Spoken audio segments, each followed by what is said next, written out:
What's going on, guys? I'm John Malecki, and in this video I will be building an outfeed table for my new saw stop.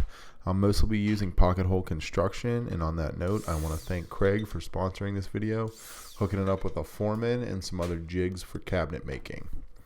In this scene I am breaking down some 2x4s for the legs.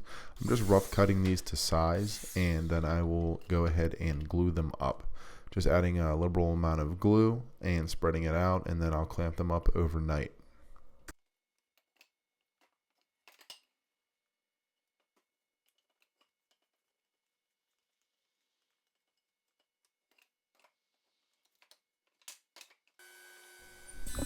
Here I'm squaring them up. I will run them through the joiner and get two sides to be perpendicular, and then I will square them up on the table saw along with the rest of the lumber.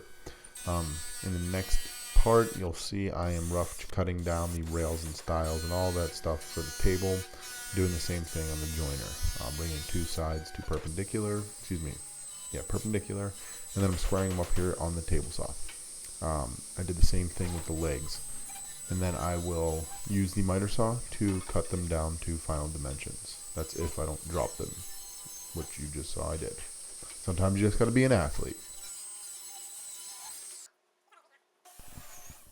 Alright, now that I got everything cut to dimension, I adjust my KREG Foreman to be able to accommodate the width of the stock, and then I set up a couple stops on the top of it and just bang out all the pocket holes.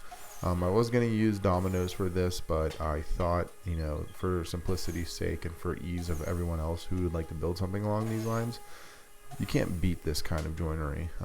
Pocket holes are very simple, easy to learn.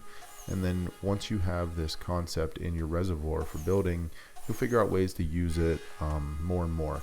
I basically build this entire project using pocket holes and screw and glue.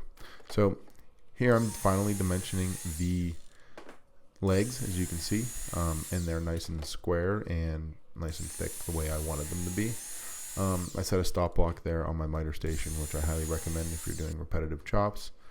And then I go ahead and find the center of them in order to drill some holes so I can put adjustable feet on. I just pounded in some adjustable screws and use that. Now, to put it all together, as you can see, use some glue and some pocket hole screws. And just make sure you have a nice square tight fit. I'm able to use like hand pressure and body pressure to keep these together, but if you have to, use a clamp. If you have to, change the angle in which you're drilling into it. You can see here I kind of was fidgeting with it a bit, but I ended up getting it to where I wanted to be. KREG highly recommends using clamps when using their jigs, and so do I, as you'll see in a minute here when I'm building the cabinet boxes.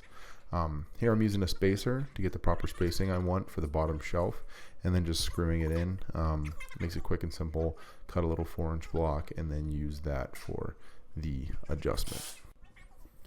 So here I'm just adding the rest of the rails for the top of the table.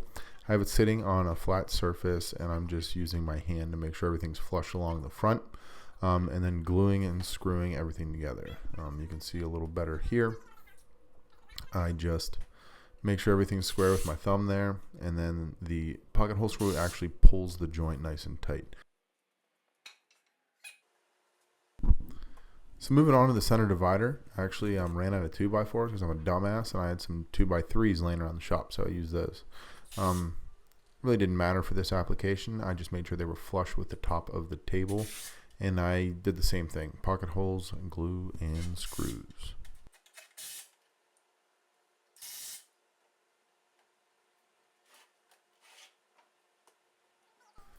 The one nice thing about working with construction grade lumber and pine and hemlock in a situation like this is that it makes the table easily maneuverable. You don't have to have some big bulky heavy oak hardwood table that you can't move by yourself. So for me, I chose the cheap and easy route for this project. So in order to add some rigidity, I wanted to add some gussets, and these also gave me a place to screw into the tabletop with. Now I just cut 45-degree angles here. I picked the length that I wanted and set a stop block, and then cut one for each corner on the top and bottom.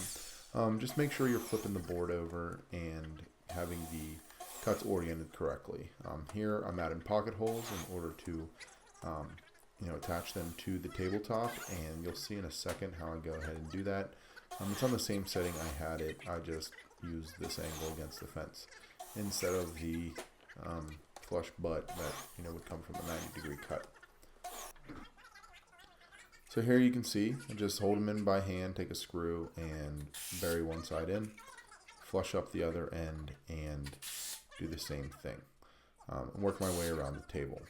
So pretty simple, easy table frame and easy build. Took me maybe an hour. The only thing that took a little bit of time was the glue up of the table legs, and that was overnight, as you guys saw. So this is really simple, and you can use this style or framework for basically any type of table you're building, especially in a workshop. I'm moving on to the cabinet half of the build in the next part of the video, and you'll be able to see how I go ahead and do that. So thanks for tuning in, and make sure you catch part 2 to see the finished piece.